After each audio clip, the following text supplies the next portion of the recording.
Hey, hey, hey. I hope you can hear me.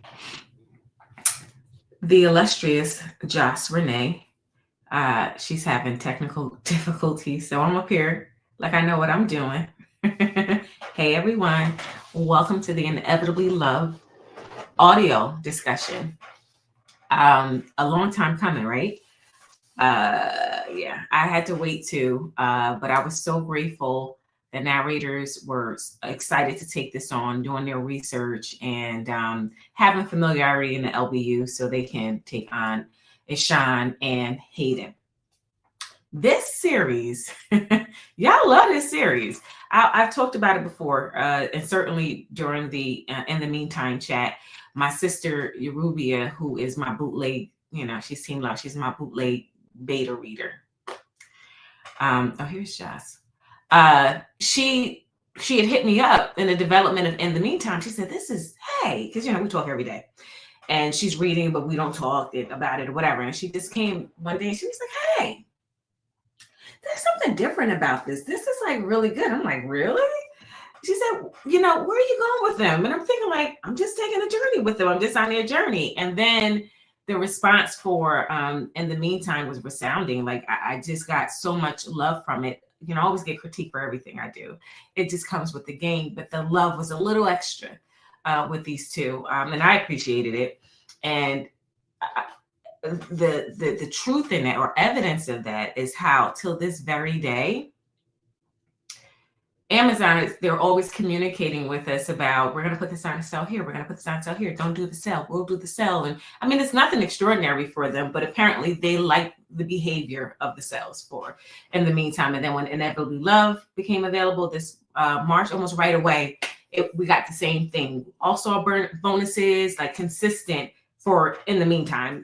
Also, our bonuses started coming in for Inevitably Love too. Just not the same. And I was just like, they love Ishan's and Hayden's journey. So let's talk about it. Jocelyn, you want to come to the stage? Look at me inviting you to the stage in your own house. Hey, girl. Hey. I love your hair. Oh, thank you. I'm so sorry I'm late. No, it's fine. I was being a big girl. I know what to do now. No, I don't, but you taught me enough. Did you do our intro or no? No. I did my own bootleg intro. It's okay. It's all right. Your friend told me to tell you hi. He was here visiting. That's what threw me.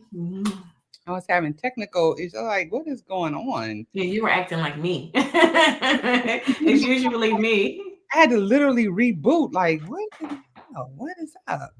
So, hey, y'all. Hey. And they were here. Beacon Light. I like that. Beacon Light was here first. She was waiting at us at the door. Thank you, B. Thank you. Khalees is in the house. Zanisha's here. Hey, audiobook girly. Monica's back with us. Hey. Daisy is back with us this time. Britt is with us. Hey guys. This is gonna be really cheesy. But my first question is gonna be what my first question I believe was for the In the Meantime chat for audio. What made this series particularly appealing to you guys? Because me, I don't have any favorites. Like everything I do is from the heart. I started Jocelyn Love's Neutral Zone a couple of nights ago. And before I started it, like last week, because I didn't have the book, I started it late because I was given the book late, the audiobook late. And I had waiting on it. I was like reading the reviews and they were going in on me. The reviews were going in on me. And several of them said, this is my least favorite installment in the Connecticut King series. Yeah. And they were like, I feel like, I got the usual, this is so long and it's so drawn out. I'm thinking like, it's only one installment. And I'm listening to it. I'm like, this is good stuff. And I'm all getting excited. The little moments, and I know this is not that chat, I don't want to go into it, but even Myles coming to her little basement apartment, laying across her bed, and I'm thinking like, oh, I got that visual, that big man on that little bed. So I'm just thinking like, I don't know. I mean, hey, I'm the artist, so of course I'm not going to understand. But going back to the complicated series, I feel like you guys took to this differently, and especially someone who's analytical as a Khalees. I don't know if Tara's here yet, but if you guys let us know, I would even get you on the stage for you to articulate. Why do you think, if this is your situation, why were you so taken by the complicated series? I mean, I think I sprinkled all the love into it as I do all of my clients' journeys. Like they all appeal, they're all appealing to me. So, okay, can we bring Khalees? Do you want to come up to the stage? Is that okay, Justin? Can we have her up on the stage? Okay. How do we do it? The link. She can't just. Oh, here I go. Could you put the you can personal message folks down here, right? She said she's at work. She can't. She's at work. She can't. Okay. Well, Khalees, let's put her comment up here so she can. She said it was against your normal grain. It wasn't a book where the MMC, that's the main male character, I have to always read that slowly, was going headfirst into being. I mean, who does that in the LBU? Like, how often does that happen in the LBU? That instant attraction doesn't usually happen. He wasn't going headfirst into being with her, but she wasn't going headfirst into being with him. That doesn't typically happen, right? Let's see. I wouldn't classify it as. Would you classify it as a slow burn? I could, but because of the right, right, that's the only thing that would disqualify it. Yeah, right. And then it gets very slow because we only get 3 intimate scenes in book 1, so it's really building their journey. The way that both parties were almost hesitant in the way, but still actively trying. It almost kismet. Okay, the whole time. Denial, but everything still felt so natural. Okay, I'll take that. Okay, thank you. Oh my God! Like for real? Like why is my phone ringing?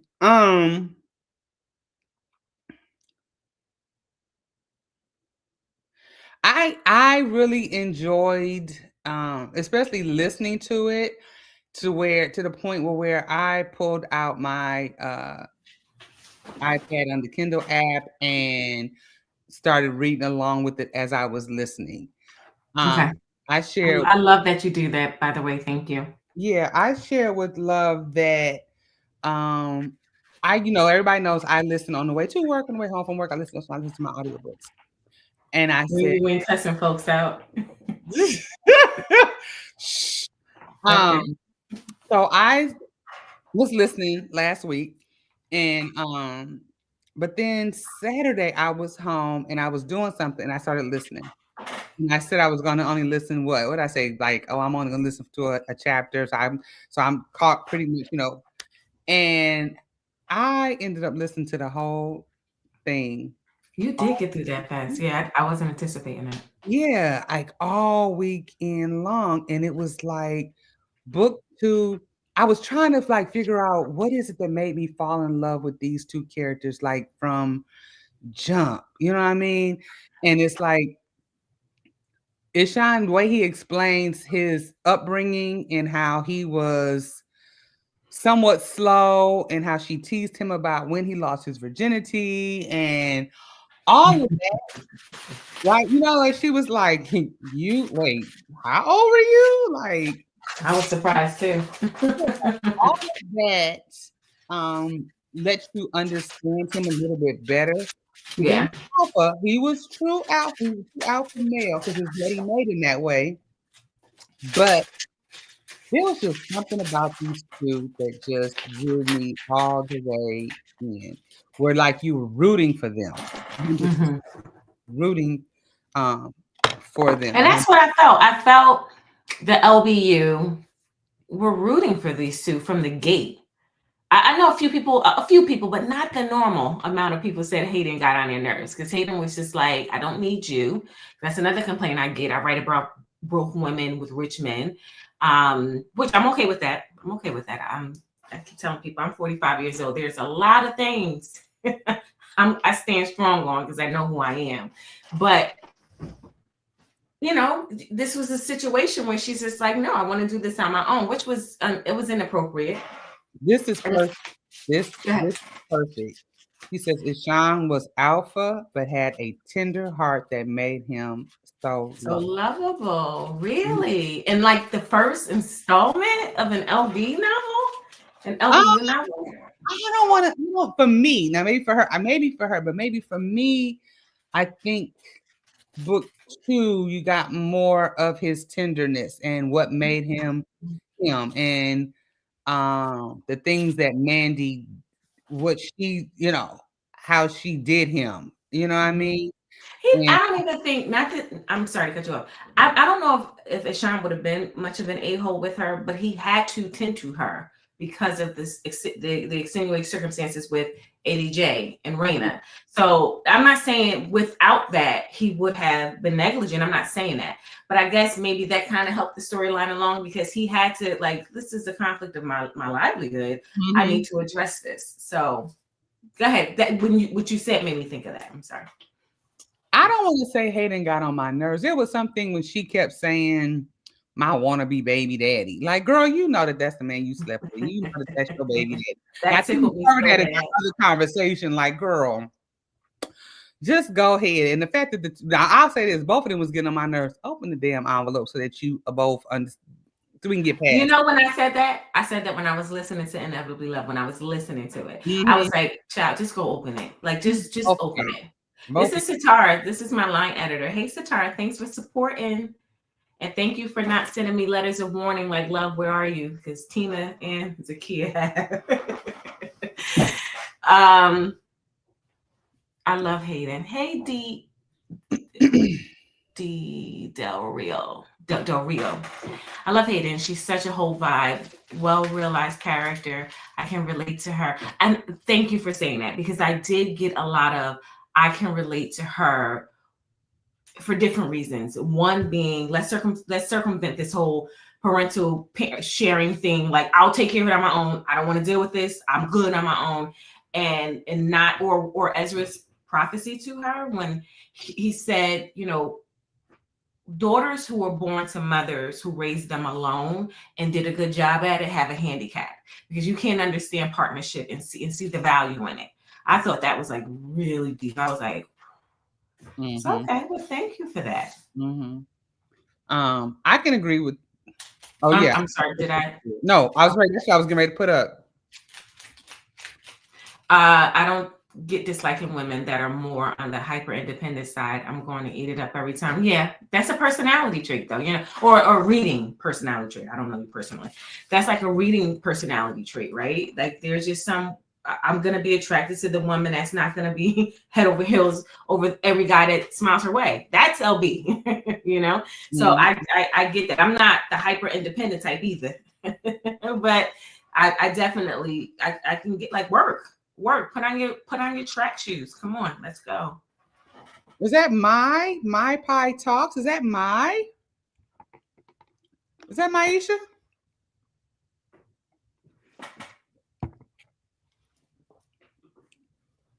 It is. Hey, my PowerPoint presentation is ready. Okay, let's roll it. Look, let's roll it. Allegra's not here to tell you to go to hell. I'm all for it. I'm all for it. All right, Khalees. That part made me reflect on my parenting, because I'm raising a daughter alone. Yeah. Yes, it's one of those things. And it just, it just rolls into, when we learn more about Hayden's dynamic with her mother and her childhood and the whole, young hearts run free, this thing of, what builds, what shapes our thoughts, our patterns, our decisions, and and how can we better? How can we be better to our children than our parents were to us? So of course I'm not in the most favorable situation, but I want to make better decisions than my mom made. So it just leaves me, I have another theory. Hey Britt's in the house. Hey. Hayden's mom literally makes me sick. Jocelyn, wait, Jocelyn. That scene when Hayden just got home, she had just left Ebony, and she's emotional. Her mother is so self-centered that she doesn't realize she's upset. And Dr. Patterson says, "Everything okay?" And she said, "Oh yeah, baby." Yeah. I was just like, she's been talking to you. And then all of a sudden she goes, "Oh, Hayden, honey, girl." Oh my God. Oh, she got on my nerves. When I say she got on my nerves, she got on my nerves. All the way around. And then even when Ishan shows up at Christ Cares and she's there and she batting her eyes and, well, I would love to go to the appointment too. Girl, ain't nobody want you. Hayden don't want you there. Mm-hmm. He does not want you there. Yeah, her mom. Yeah. I ain't gonna call her trash. I call her mom trash. I ain't gonna call her trash. Yeah. Oh my God. But she's underdeveloped too. She's underdeveloped. Clearly, like Hayden never talked about her dating other men, right? So that's a problem. Why aren't you dating other men? Hayden is what, 30 something? I don't know. I forget. Why have you not dated other men? So then when you see her, and I don't think she would have done anything with Ishan, but apparently you like what your eyes see. So this is a little strange for you to be so fixated and wanting to know more and what, she needs time on my couch, because it's just like. Is Britt calling me dramatic, or are we talking about her mama being dramatic? I'm not dramatic. You talking about her mama. Is her mom named Jocelyn? No, no. Monica said, Britt, you talking about Joss? Her mom's name is Monica. I'm thinking. Explain, Britt. Okay, can we say that Dr. Patterson is up there with Miss Wanda? No. Why? Come, and I'm gonna pay attention when you speak. I will pay attention to. Why would we say that? Because maybe I'm missing something. No, she's saying like on the same level as Miss Wanda. Like they are mothers who don't play about their children. I mean, their children. They are very in tune. Oh, you know who I'm thinking about, Khalees? Monica. Dr. Patterson is right in my face, and I'm thinking about Monica. I'm like, where are those parallels? Yeah. Okay. Mm-hmm. Yeah. I see that. Britt said her making me sick. Yeah, she got on my nerves. So, Britt, what did you think about Monica? Lord, I can't even type chat. It's so crazy. Britt, what do you think about Monica and her dynamic with her daughter? And her mom was condescending. I could see. Yep. Yeah, I believe she was gaslighting her. I believe she was gaslighting her in a lot of senses. Like the whole, you'll understand once you have a baby. You'll, the whole, all of that. I think that's how disconnected Monica is from her child. I don't think she really knows Hayden, and I don't think Hayden made it easy. I think Hayden, at some point in her life, at some age, did not want her mom. She gave up on her mom, ever knowing her, accepting her, or protecting her. Mm-hmm. So Hayden bears some of the problem too, but the root of the problem was she was not properly mothered, because Monica didn't create a safe space for her to express herself, which is sad, because even when she talked about how she would go over to her father's house to spend the night with his family, and she would complain, like, something is not right there. But I knew Monica at first, she was like, I don't want to do that with my child. But Monica tried to do the right thing by allowing her to go.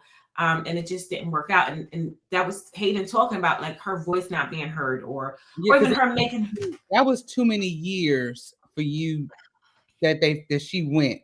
But I believe Hayden was trying to stick it out as well. As a little kid, I want to be around my, she wanted to be accepted by them. She wanted to be in their family. Her sisters and the whole nine. I get all of that, but let my child come home with that angel and tell me, I don't want to go back. You ain't got to. This one time, Jocelyn, huh? What? D only had to tell me one time. You ain't got to. Don't worry about it. Yeah. Yeah. I feel like that's not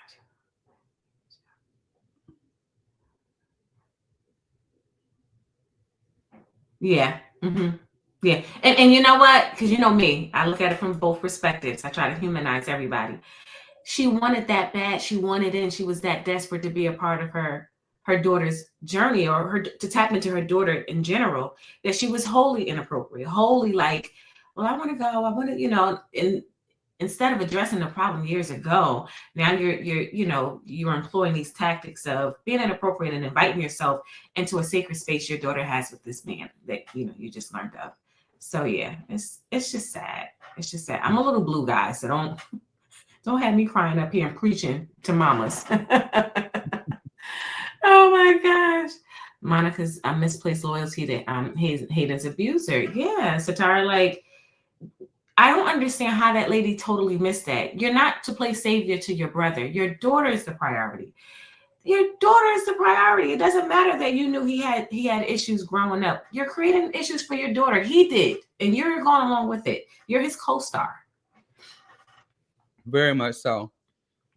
That's another thing, and I know this is so inappropriate for me to say, but I noticed when In the Meantime came out, and I read a few of the reviews, and I think 2 people said Love Belvin has this theme in her writing. She's always writing about essays, right? Or molestation, and then one was like, no, that is not my story. To God be the glory. I just understand. I understand people that creatives don't always lean on their own experiences. That is. I need y'all to understand, just because because somebody else was accused of this, and I hate TikTok all of a sudden now, and I probably shouldn't say that, but I can't stand it. In some aspects, y'all gotta stop projecting what you think onto an author. They just write. I mean, it's just like so far off.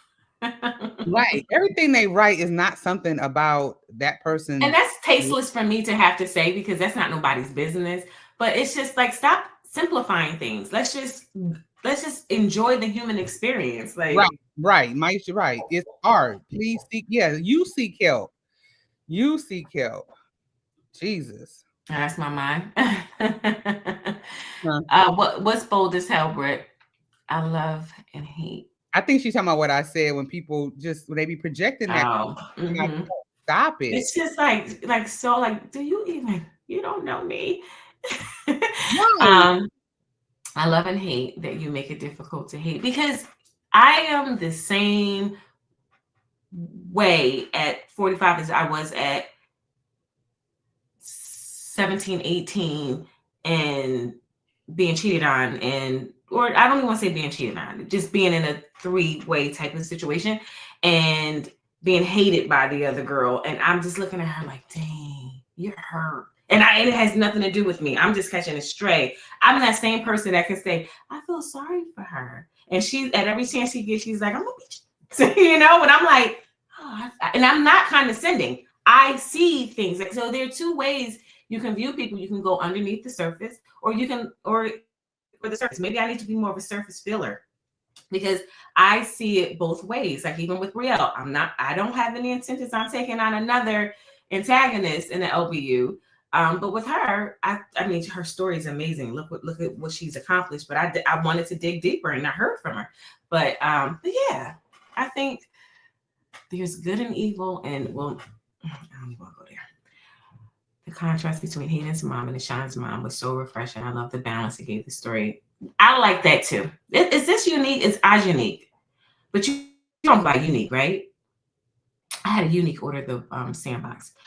Ajanique, I've seen you. You were at the last chat, so I know who you are. But I'm wondering if you use a different variation of your name. I love that. I loved how Dr. Patterson did not highbrow Monica or Judge Hayden. Like, I think her thing was, my child is my main focus, and whatever he's with, and now this is a sensitive situation, I'm going to be with.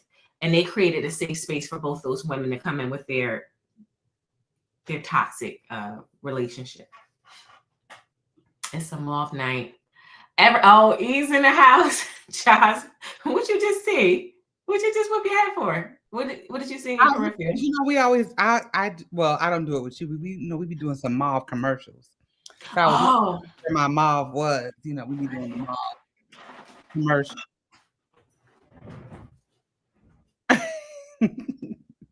I love it. I love it. I have my bottle too, but it's been cracked open. So Josh, we got to do that again. But we got to make some we got more. to figure out. Yeah, we got to figure out the shipping thing, though, right? Yeah, Is it gonna be expensive to ship? Yeah, we got to do that. I would love to do that again. yeah. Like just take it to the next level, and but this, we got to talk about that. Jocelyn did this, by the way. That's why I'm talking to Jocelyn about it. Jocelyn, when I met her, she had belonged to like two book clubs, and they got down, at least one of them in particular, and they made No, not they. Well, this was your night. Me. Right? This is your project. Me. And child, I don't have company. Okay, so she made Raina's bags. You know how Raina was in bags and shoes. She had them all. Sunflower seeds was eaten by one of my little visitors, I guess, some year. She had lip glass because Asmir loved messing up Raina's lipstick. She had the bracelet. Remember the bracelet on Love Uncharted? This was so dope. And she had now then laters, but we call them Patterson now laters. So Jaws hooked us up. She said, "Love, I gotta get you up." And I didn't know her like that then. And I didn't tell her how bad I wanted it. I didn't tell her how and I didn't even know how good it was until she sent it to me. But we gotta do this, Joss. I just we have to brainstorm. But anyway, hey, McAllen. I opened up Japanese whiskey last night, so I'm having Japanese whiskey because it's my birthday week. I was craving it last week, so I got it yesterday. Need to have an LBU meetup. Jasmine, weren't we talking about that recently? So y'all just hold on till 2027. Just hold on till 2027. Oh gosh, don't get this woman started. Then y'all gonna see Jocelyn fussing at me in public. Y'all just hold on. Y'all just hold on. I promise y'all, something is coming. Hey Ash. Something is coming. Ash be reading. If you don't know, LB is not touring next year, but 2027. Yes, 2027. We working on some stuff. Okay. All right. I want to save that question for Myles and Alyx. Let me ask you this, because I know we met Hayden in Love's Neutral Zone. Love's Neutral Zone. Mm-hmm. When did she start talking to you? Probably around that time. Around that time? Okay. Yeah, probably around that time towards the end of the book. Yeah. Okay. Yeah. And I don't remember why. I don't know if it's because it was like just a natural thing because of her double connection, meaning to Sundria and to Lex. But it was definitely towards the end of that. I was like, dang, I hear a story coming on. Okay, let me listen. And that's how that happened.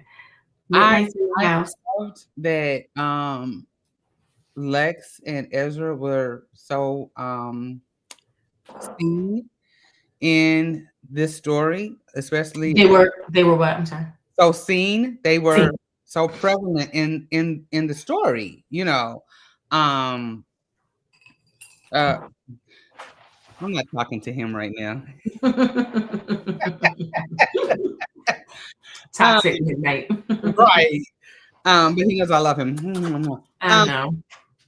I love that they were so prevalent. I love that Ezra was able to, you know, I always think about when he was telling her about the demons, but it wasn't when he said there's 3 demons over you, but it wasn't like they were. They would harm her. They will harm her without her permission. Mm-hmm. Right. They were lurking, is what he said. They were lurking. Yeah. Mm-hmm. Right. Don't start with me. Don't start with me. There he go. He told us he was gonna be here. I was cracking up when Lex was so frazzled. I guess it was the epilogue, and how she was like, and Sean said, I blew up your spot because there is no issue. If you'd have come to me, I'd have told you this is not an issue. But she said, you know, do you know how stressed out I was? I was talking to my boss about a sex club, and she's telling me her business, but I think that's just her thoughts. Like I think that's just her fantasy because there ain't no way her husband is into that. Right. I thought that was hilarious. Like, and girl, if you only knew. If you only knew. And I want, dang, that'll be a good question for Alex, and I'm gonna forget. I wanted Khalees remind me to ask Alex this question. I want to know, what did she think when she read that? Because she knew she was very intimate with Lex at that time, and you know, and Hayden. So I'm wondering, what did my Alex think when she was crossing over those two? I'm gonna jot it. I'm gonna jot that question. I always love, hey, Miss Daisy, with your gorgeous self. I always love Ezra more and everyone else's books. Oh gosh, let me process that. Okay, so I can see how that can be because you're done with his work. He's more developed. You're passing. You're more familiar with him. You're not with him in his ugly anymore. Because when we're reading that particular client's journey, we see they're ugly. So then you kind of get past the ugly. Although with Trent and Raj and subsequent projects, we saw they're ugly. In Love's encroachment, we saw the ugly side of Trent. And in Low Love, Low Fidelity, we saw another side of Raj. I was disappointed in my Trent. Everybody knows I love me some Trent and Raji. Trent was doing the most. And the thing is, it was so natural of him. And I really appreciated Lons. Oh my gosh, Midnight. That vibe. It's just a vibe with those two. That's what I thought was the least like project in the CK in the CK series. But that was the talent of Lons being a coach. He understood the pathology with Trent and how his child, he was a neglected child. So when he's thinking about leadership, you have to be consistent. You have to be true. You have to be tried. He doesn't.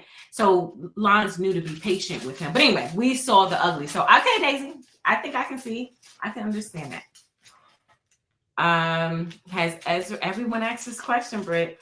Ezra hasn't met Asmir. I feel like they've been in the same building, possibly even the same room. Maybe the same room, but they've never met. They're very much aware of each other because Ezra made that clear and bonded with Ezra. He's heard of him. But no. But I think I'm ready for them to meet. I think I'm ready. I was not ready for them to meet. For years, I was not ready for them to meet. But Asmir, ain't he like darn near 50 years old now? Like, what he hiding for? Like, so I didn't want Ezra to blow up Asmir's spot. That's what I'm about to say. That's we're going to read him. Mm-hmm. But Asmir has evolved. Like, what's plot you gonna blow up? You know? So yeah. Everyone, by the way, Britt, I know you're new to the LBU, but for years from when Ezra was published in 15 and 16, people were saying, no, we want to see them together, or do we want to see them together? So it's funny to hear you say that, because that was a thing. At least it was. My cup was filled so much from all the cameos. I know it's an LB thing. So yeah, Alex loves those when the cousins get together in the girl moments. I try to I can't do that with everybody. I can only do that with on occasion. Oh, I have a lot. I have a lot of favorite scenes. One of my favorite scenes was when Ebony showed up and how the cousins knew right away. Sundria clocked that right away. I think, was it Ashley? Ashley, wasn't it you who posted about that? Ashley be reading? I think she said, yes, she did. She said Sundria peeped that. She clocked that right away. And Raina was so smooth with it, with her shade. Her transition. Because she went from sincere to like, oh, I see what you're trying to do. Right. Right. Mm-hmm. And even Hayden, like, let me lean back and let you see what's really popping on right here. Girl. And I love the way that's one of the things I think I loved about Ishan too, how he did not let stuff really fester and how he handled it like, okay, let's handle this right away. You know what I mean? Yeah, that's not in his nature. Look at his job. He puts out fires. Right. So that's not in his nature. He let it linger too long. He did. He did. But when Ebony showed up and he's just like, okay, I was working you up to this point. I told you about her. But see, now you're going too far, and you're showing you haven't changed. You're still that same woman who keyed my car, or whatever she did to his car, assuming he was with another woman. They weren't even officially together. Mm-hmm. Yeah, you showed your crazy early on, girl. You didn't even wait till he fell for you before you showed your crazy. Mm-hmm. How many of us in the chat been crazy like that? Be honest. Be honest. I've never done anything like that. Am I capable of that? I'm a little too old now. Anybody's car, but I found out where my ex was cheating. I was in my 20s. I ain't 20, early 20s. Mm-hmm. My ex was cheating, and I found out that him and the girl worked together. As years, baby, me and my friends was up there, and she worked in the baby department. We was up there stalking. Oh man! Look, the Patterson girl in me is like, and I've done some things. Don't get me wrong. But I'm just saying, like, again, he was creating a pattern of, this is your problem. You got it all together. Your resume is tight, but in here, the mind and the heart, you need some work there. Poor Ebony. I wonder, could I take Ebony on as a client? Oh God, please don't. I don't know. Why? She's not more damaged in reputation than Brielle. Brielle has a more damaged reputation than LBU. I guess I felt I didn't like after, it's like you could tolerate Ebony. But then the fact that you really tried to play on Hayden's top at the end, with you knew the embryos was gone and you still trying to play with her, like, girl, get the what on. D says she dreamt about being crazy like that. Britt said never. Wait, what did Daisy say? Oh, 4 sisters and cousins. We all turn 50 next year, so I related to the cousins. Yeah. I need to get with my darn cousins. It set it straight immediately. I appreciate that he set it straight, And actually, that was you, right? I'm sure you probably said, oh, that's Britt. That's one of my favorite things about the series, their cousin relationship. Okay, so I may be going back too far, but it was actually said, yes, Sundria peeped that right away. And you know what I did like about having Sundria make a cameo, if you will, right after her project, was because we get to see the other side of Sundria. Sundria is really a hood chick. Is she like Tashi?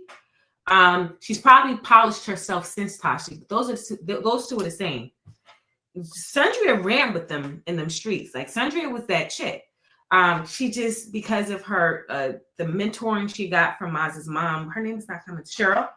That helped mature her. She got into a different environment and she wanted more for herself. She's a hustler always, but she was out there on the blocks with them dudes. Like, that was really her.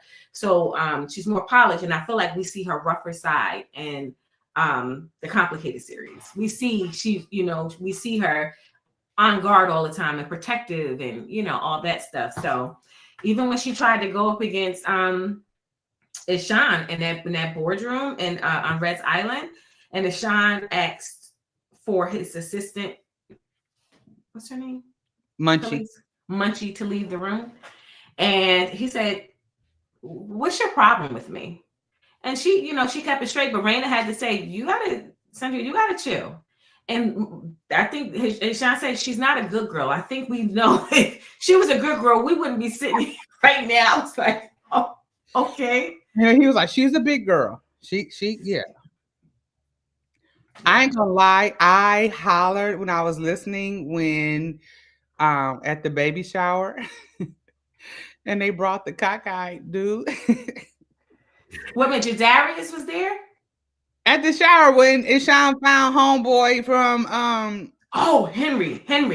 Right. And his name, I'm thinking about Jadarius from Love Central Zone. Yes. No, Henry wasn't Henry and the whole nine. And then when they described him, like, I'm thinking she is in love with this fine man. And then like it's one thing to read it, but to hear the description, I was up here cracking up, like, okay. Because I think that's important. I think that's important for women to see, right? Because I write for women. I write for everyone, but definitely I'm a woman first. Older, whatever it was he did that had her going cuckoo for Cocoa Puffs, okay, but and it's just like you're going crazy over someone and making these bad decisions and jeopardizing your job over someone who was never connected with you. Right. Sometimes you have to come back, and let's not romanticize things, you know. And I feel like, girl, you done got us all wrapped up in this pseudo love story, and it ain't a love story at all. You got played. And when Lex was like, if she can't, basically, I'm paraphrasing because I can't remember word for word. If she can't handle it, you know, she basically, in other words, let her go. Lex was not playing with that. Lex said, "This ain't my first rodeo." Baby, a job. We are here to do a job. We ain't got time for these other shenanigans. Yeah, and she did. She did too much. Yeah, did way too much. We talked about that last time. She did way too much. It was doing way too much. Like you and your feelings. Because can't pay bills. Can you imagine? I would have been afraid if I was Henry, if he knew anything about it, Sean. He took you from Vegas to New Jersey to an event, some type of events, you know, type of facility, and you're standing there like, what is going to happen to me? I don't know if he knows about, you know, Ishan being muscle, but Ishan was darn sure his boss. I wonder did he get fired? I wonder did he get fired? That part. But she said his eyes were like lazy when she described him, and I screamed out loud. Oh my, stop. Girl, me, I was right there. I was right there. I swear, I'm thinking this man is so fine. So fine. Child, please. Hey, Rashida. I gotta get on the side spoiler. I knew this was a must. Rashida, you didn't fit. So are you gonna read it, Rashida, or are you gonna listen to it? They're both good. I don't tell people. I mean, you consume your books the way you want to, but I just still think the written is really a good way to go or start, because there's just like a bond we have with the writing. But then when you listen to it afterwards, it just takes it to another level. So My, don't do that to the name Henry. Don't do that, My. I didn't expect much. Oh my. Look at, even Britt caught that. My. Because you know you're gonna treat me as if I told you that. Your baby. What did you guys think about Makai? Did you know? We talked about this during the first chat, and I asked, do you guys think he's Makai's biological father or not? Did you guys? What did you think? Did you anticipate it? I picked up on it. I remember I said I picked up on it that I didn't think he was, because when Hayden pulled up and she was like the car, and she's like, your dad really loves you or cares about you, and the way he's like my dad. Yeah, okay. I honestly, in some sense, I felt like Makai was doing too much, and then other sense, I understood it when more of his story came out about his dad, his biological father. Not gonna say his dad, because Ishana is his daddy. His biological father, and even, you know, making excuses. I don't blame Makai for being like, I'm not doing this no more. When they were at the diner, I'm over it. I'm not, and I'll tell Nanu, I'm not doing this ever again. And I can respect them wanting to keep him in the loop with his people, so that he's still connected to his flesh and blood family. Yeah, that broke my heart. I've heard people say all the time, blood don't always make you family. And that was a perfect example of blood don't make you family. You know, you still 18 years later, you still making excuses why you can't be in this child's life. And that's just, you know, just no desire. Just when he went off on her baby, and I'm not her do boy, baby. I was like, oh, you about to die, baby. Look, run, because you in trouble. You need to go hide somewhere in that big old house, because you in trouble. Rick, what are you talking about? You knew something was off about their dynamic. You mean the father and son, meaning Makai and Ishan? Yeah, you saw how Ishan came in there. When I listened, and I want to talk to Myles about that. When I got to that scene, I thought about you. I said, I hope I redeem myself to Jocelyn because of the pantry scene. You wanted to hear from, I did. read from Myles or from Ishan's perspective. Yeah. So when I wrote it, I definitely thought about you then. But then when I heard it, that was like a thing. I wanted that I redeem myself to her because I'll save that for Myles. That part. That's something else I want to bring. I want to bring up to him. Oh yes, father and son. So what was weird about it, Brick? Khalees, I thought Nana was going to choke this, but she was more stunned. Like she wasn't anticipating that. Yeah. She did not know. Yeah, she had no idea, and I kind of felt because all that was is he was being a brat. He was acting his age, and Jocelyn, I knew you see it from a different perspective because of your profession, but he was acting like a brat. His thing is, I'm doing all the things. I'm doing all the things. I'm being responsible. I'm here. I spend time with her. I say hi to her every day. Like, now you want me to service her grandmother too? And it was just like, poor thing. And I said to Ruby, and I said it to you, Josh. I said it on the last chat.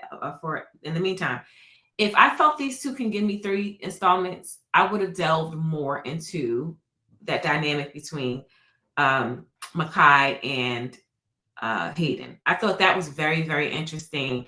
How Hayden, I don't want to say Makai intimidated her, but she didn't want to be a bad guy to him. So she probably would let him get away with more than he should. She'd probably be a little too understanding, but then, dang, what are you supposed to do? Like, you understand he's a kid. How far do you let him go? How patient should you be with him? That would have been hard for me. Even if it was 20 years ago in my life, 20, 30 years ago. I mean, not 30 years ago, geez. 15, 20 years ago, 10, 20. That would be hard for me because I don't believe in competing with kids. I don't believe in that. But Ishan had to show up with that. Ishan's relationship with Makai was very intriguing to me. The way when you were out already.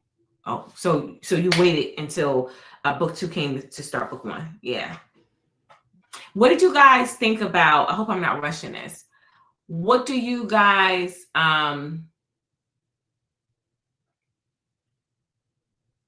audiobook girly loves Alyx. I love Alyx too. I love her a lot. She's here. I know she's here. Alyx is my heart. What did you guys think about Josh, you touched on it. I feel like I did not give you color about Troy and him thinking like this conversation was going to absolve him of his responsibilities as a father. Like, and he was busted up. He honestly, I understood it from his perspective, but he was wrong. There's nothing you can give him. You've never accepted him. And it's all because you're intimidated by his father or, by, and it's just like, that's all you got for him. And something intrigued, like not just the money, something intrigued Mandy to keep, going back to him. That little whore. Yeah, I was going to say. It took me a while. I didn't know their backstory until I wrote it. Until that day or the days that I spent writing it. Was that at the end of In the Meantime? No. That was Inevitably Love, because that's when we just when he was up in Canada, didn't that start that scene, when that retro scene, didn't that start in The Meantime? I can't remember. Khalees, did that start In the Meantime? And then we got, I think we got more in Inevitably Love. Yeah, so I didn't know until those scenes were written. I did not know how it was going to turn out. I didn't even know what's her name? Mandy was that diabolical. I did not know until we came across that. We came to that point where it needed to be revealed. But they deserved each other. Absolutely. They deserved each other. And I appreciated how Sean was able to tell her I was the corny kid.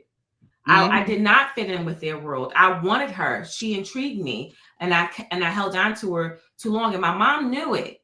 She knew it, but she supported me on it. She knew all of it. I found that to be so interesting. So interesting. Mandy was scared. Yes, she was. Yeah, ugh. Troy and Hayden's dads both decided to opt out of fatherhood. Yep, you're right. And like as Sean said, that's not an option. That's just not an option. Mm-hmm. She was such a trash individual. Talking about Mandy. Mm-hmm. And they always get what they deserve. They always get. Oh, thank you, Jocelyn. Because when he was sitting up there telling that story about his health declining, that karma's gonna come back to you. Oh, I was talking about Mandy. They always get. Well, she got what she. Y'all not gonna do that to me.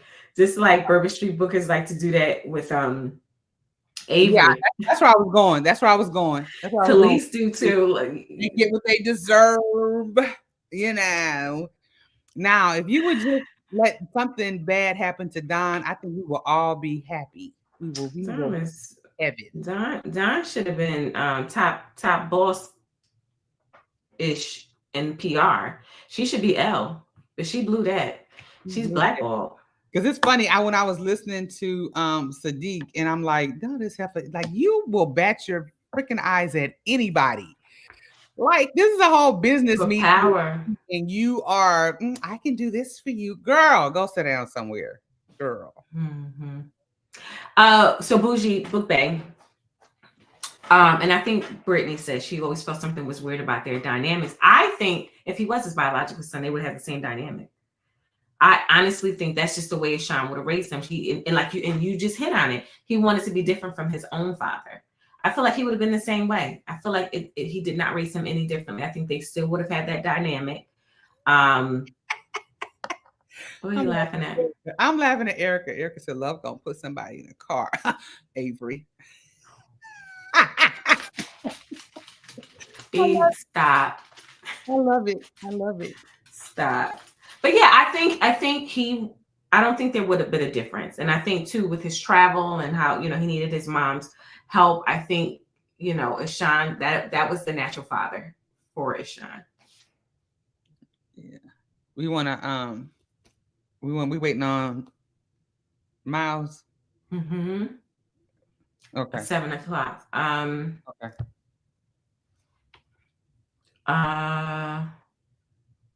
What else was it I wanted to? So did you guys think Hayden, when she came down to Atlantic City and she had devised that plan to get into his face, what did you guys think about that? Was that too premature? Do you think he deserved that the way he blew up at her, considering the fact that they didn't really know each other, right? Book 1, they didn't know each other. Book 2, they didn't even know each other. For me, that's just me. That's just love. That's just me. I just felt, these things have been happening. They're on a fast timeline. But do you think she moved too fast, or do you think she should have allowed Sean to come to her first because it was him blowing up and she still was clueless? It just so happens that they knew the same person. I feel like I just had that happen in my life. I was pissed off at him at our last chat. I was pissed off at him for the fact that he was like, F you, Aiden, with all of that animosity. And I was just like, he did. Oh, I was so mad with Ishan. So I don't know, love. Like maybe he should have gone to her, but him being stubborn. And then she did say she talked to his mama. I mean, Dr. Patterson. Okay. He was saying that his mom was telling her how to kind of break the ice, that the gifts and kind of things were her idea. So he probably wasn't going to go to her. He probably wasn't. I think he was going to take his time. He would have gone to her because of going back to his relationship with Asmir. It wouldn't have been as fast as, but Hayden is like, look, we got to move on because, this is too much. Mm-hmm. Let me see what you guys have to say, and then I'm going to get to the choking scene in the tub. I want to ask my Alex about that too. Um, and Sean was ready to forgive anyway because he had to. He had to move past the E. Pinned her up on that office desk. E. Oh my gosh! But I was like, how she went to him. It was sexy. So okay, I shouldn't have moved past your last statement. He did warn her about lying to him. That is very true. He gave his insecurities up front with that one. You're absolutely right. But why did you think it was okay? Because you were in the LBU novel and you knew that eventually they were going to get back together. If you were not familiar with me, would you have had that same opinion that she should have gone first to go get your man? But when you say he did warn her about lying to him, she doesn't consider those girls his sister. She said that's something I don't talk about. And like she kept saying, I don't know you to be that intimate. We've been intimate, but to share those inner things with you. Am I really lying because I ain't telling you all of my inner workings? I don't know. Yes, this is your baby. I know this is your baby, but they're still like they're still getting to know each other. Mm-hmm. And it takes time. Nobody drops everything about them right away. So his blow up really irritated me because you're more mad. Who are you mad with? Are you mad with her? Are you mad with Rob because you done finally caught up with this nigga? Or you mad with yourself because you felt you should have known they had a connection. But when you say omitting, so that means to me when you're saying omitting is lying. I get all of that, but there are certain times if I'm just not starting to date you, I'm not telling you everything right now. I'm not giving you all of my inner secrets. So for her to be like, that's something intimate for her and her with what she dealt with her family. Sometimes we gotta look at the bigger picture. We so busy looking at, oh, well, she lied about this. But what is the bigger picture in that? That's not something she goes around talking about. She doesn't acknowledge them. Acknowledge that I have siblings. That's not, I don't have siblings. Okay. What are you talking about? The choking scene? Ashby reading.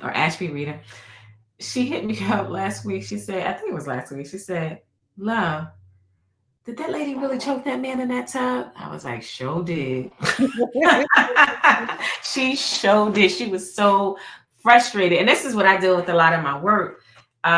When my mostly my female clients, when they get to the point where they don't feel like they have control anymore, like they are feeling things they don't want to feel, they didn't anticipate feeling, and she felt like you're trying to take my control, and I know I can't fight you on it. And so she was really fighting. Speaking of what we were talking about just a few minutes ago, Johnson, she was fighting with herself, choking that man. Right.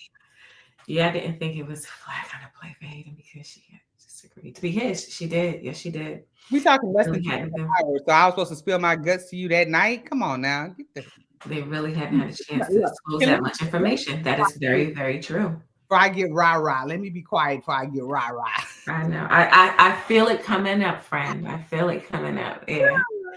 Yeah. Yeah, I felt bad.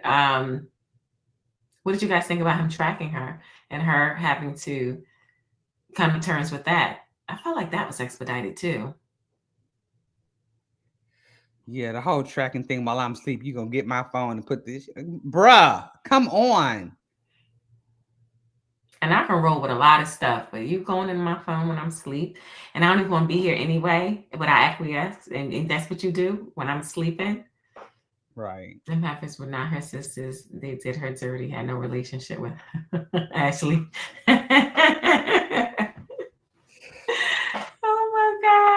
Oh my God. Yes, the office desk scene. The way he handled her respectfully and then propped her up on the desk was attractive. Their back and forth was everything to me. You know, when Alex is reading her and I'm like, I felt the energy. Like I felt him at the table, like, notice, like he was trying to mask what he really felt like. She really did just finesse her way into my office. But he played it all so smoothly, saying, come join me, come eat. And Hayden is just like, no, I feel like I'm intruding. I don't want, and he just said, hey, Hayden, come eat. But I think he was happy as I don't know what inside, saying she made an effort. Like she came all the way down here. She made up a lie. I don't know how she got in here. I got to give it to her, you know. Mm-hmm.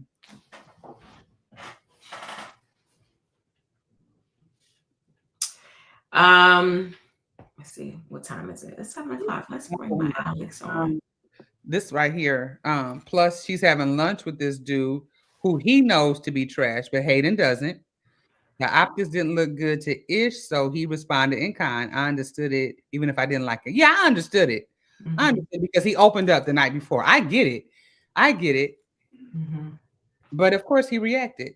True alpha. Let me just react. React first, ask questions later. Think about it later. Damn, did I overreact? And he admitted that later, that he overreacted. And he apologized several times for it, too. All right. Well, we can bring Miss Alyx Monroe. What is it to the stage? What is it? What's the terminology? Add to the stage. Add to the stage. Hey, Miss Monroe. Good evening, everybody. How y'all doing? Hey. You know what? No lie. This week, it's just been a time on my personal life.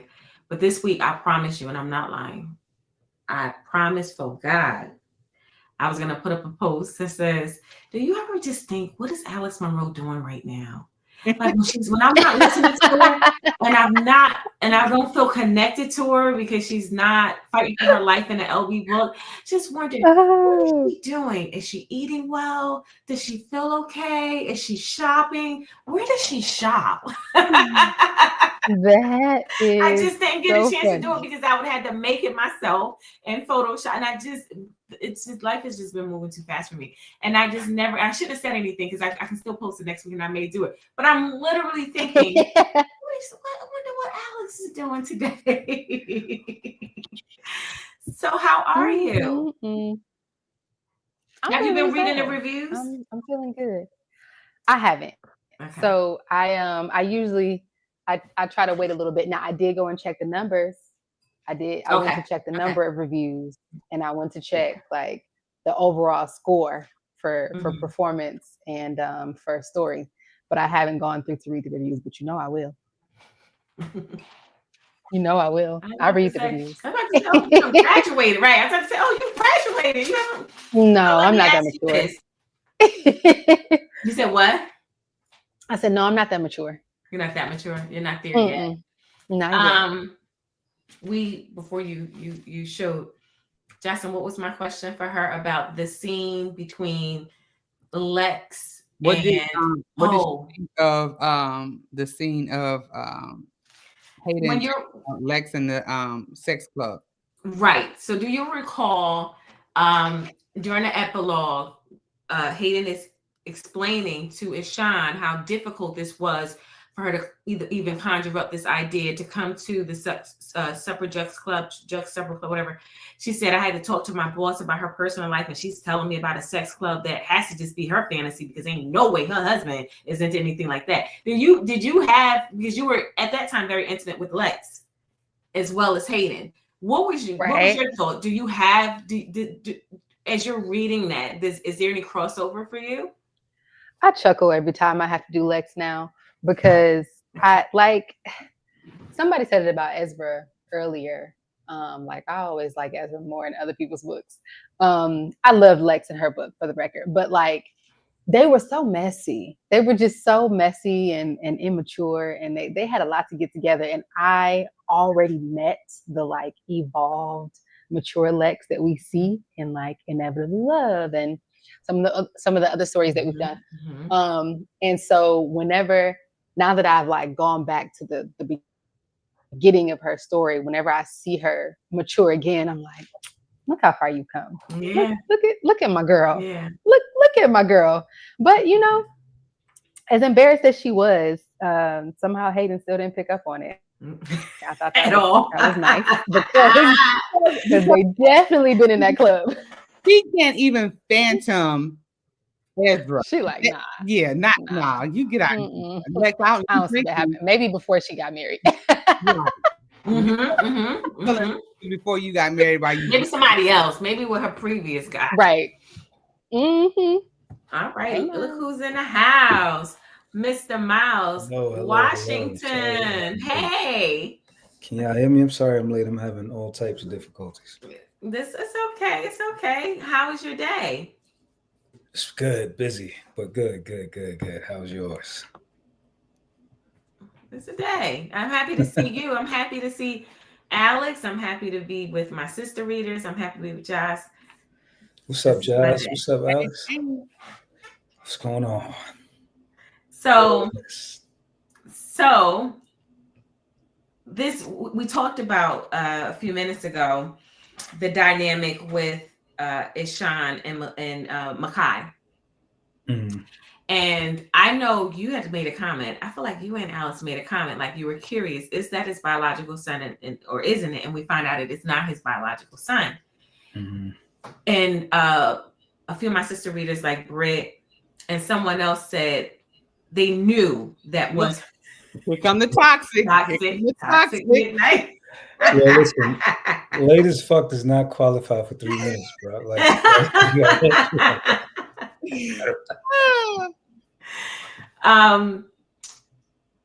I said to them, they were saying that they felt like, yeah, I didn't think that was his son because their dynamic was just a little different. Britt said weird, but I'm thinking she means like lax. And I'm like, nah, I think that's how Ishan would have been if that was his biological son. And someone made a really great point of he just didn't want to be his father, the sergeant. He wanted to be a little more relaxed, but still connected as a father. When you found out that that was not his biological son, what did you think? As far as that dynamic, I feel the same as you. Like, I feel like being that his dad was such the soldier and the constant in that, prepared him in a way, but also might have lacked in other ways and that he might have needed somewhat. I felt like he was trying to figure his own way of being the best father he could. I didn't really think it was because of the biological thing or not, because, the phrase anybody could be a daddy, it takes somebody to be a father for real. You know what I'm saying? Like, so I didn't think it was that. At least for me, I didn't receive it as that. I thought it was just really trying to navigate how I'm raising this boy, now young man, into making sure he's the most successful and the best version of himself. Especially being that Ishan needed his mom's help. Ishan travels a lot. So I thought that's how I viewed it. I thought that was his natural way of, And it's like, as a grandma, like my grandmother, you got the tendency, like, they're going to spoil you a little more. You know what I'm saying? They're going to give you. And so with that, it's like he's still trying to balance who his father was as to who he is as a man and a father, with the dynamic of, I got this business and I'm traveling, so I still want this to be like when he's at the game. At the first. I was gonna go there. Yeah. It's like, nah, we're gonna deal with this my way right now. Grandma could do that later, but right now, this is what it is. And that's when I thought about the sergeant. That's when I thought about how Ishan tries to quell that in him. But his thing is, I'm gonna make a man out of you because I know why you're upset. I know, and I'm gonna handle that once I leave you. But you still have to show up for yourself. You still have to, you can't bring your emotions to it. And Dr. Patterson, grandma was being protective, like she was like really fearful. And he was just like, no, we're not going to do that. We're going to make sure he understands he walks this way with his emotions, but not for nothing. And Sean, he picked up Rory. He picked up the shooter and he was, so he went to go deal with it. But I also appreciated how when early on in the book and when we got that scene of young Ishan with his father, I love the way you voiced him. I feel like there was a difference in your voice because you were voicing a kid. I thought that was like really interesting. Well, I tried to do that because it's different points in your characters' lives, right? So Ishan isn't sounding like me now. Like this is just him coming into his own and his father. And so I didn't really want to voice him as he is now. I wanted to give that perspective of he's a child. It might be a little lighter. I can't exactly do a kid, but just so you feel the dynamic of he's not even a young man really yet. He's still a child. She was a kid. I feel like even emotionally you spoke from that perspective. I really enjoyed that. And it's you know, he was learning a lot of grown men things as a kid. You know what I'm saying? So it was important to try to give that dynamic from my perspective. Alex, we were talking about this earlier. The scene when Ebony shows up to Maroon Bronze Resort, and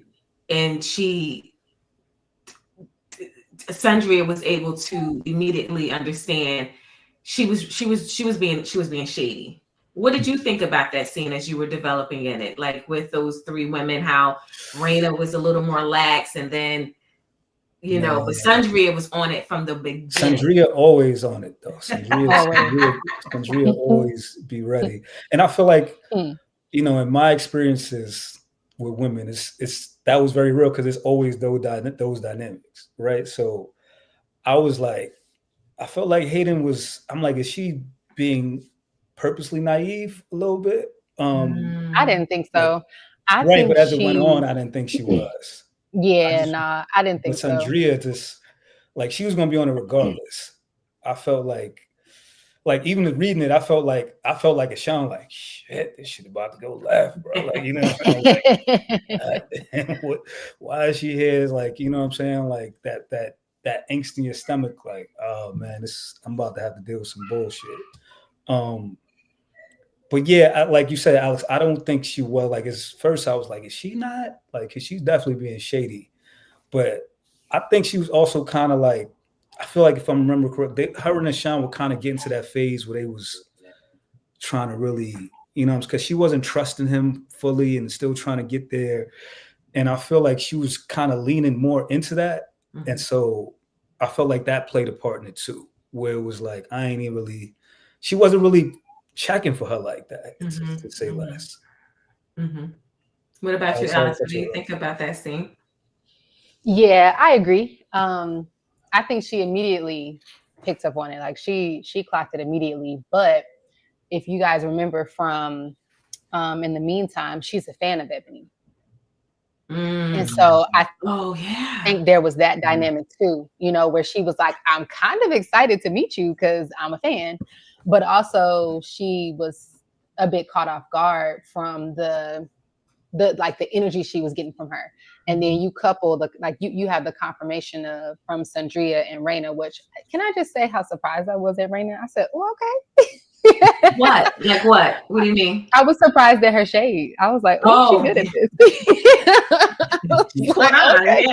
Yeah. Hey, didn't have to. She didn't have to. You know what I mean? Felt like she was taking a high road. I think there's a part of Hayden, as much as she criticizes herself, there's a part of her who feels like she has to take the high road. Like she feels like she has to be the bigger person. She doesn't want to stoop down to a level that's associated with like the people and the things that she doesn't like. And so with that, she's like, well, you're not about to get me out of my character. Which it really, even towards the end of the book, which we'll get to that, I feel like she still was like trying to keep it together, like trying to control everything. But yeah, I think she just was like, okay, I'm not about to do this right now. That's a valid point. Because Hayden is very like,